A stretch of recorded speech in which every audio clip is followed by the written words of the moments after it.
சிவன் உன்னை அணைத்துக் கொள்ளும் போது உன் வாழ்க்கையில் பல விஷயங்கள் உடைந்து போகும். நான் உன்னை எனது அருளில் ஏற்றுக்கொள்ளும் போது உன் வாழ்க்கையில் பல மாற்றங்கள் நிகழும். முதலில் உடையும் ஒன்று உன் அகந்தை. நீ பிடித்துக் கொண்டிருக்கும் போலியான உறவுகள் தானாகவே விலகி போகும்.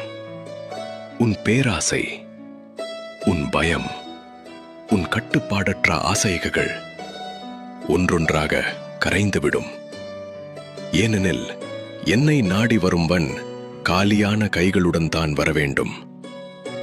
என்னை அடையும் ஆன்மா தன் நானே என்ற உணர்வை இழக்க வேண்டியதுதான்.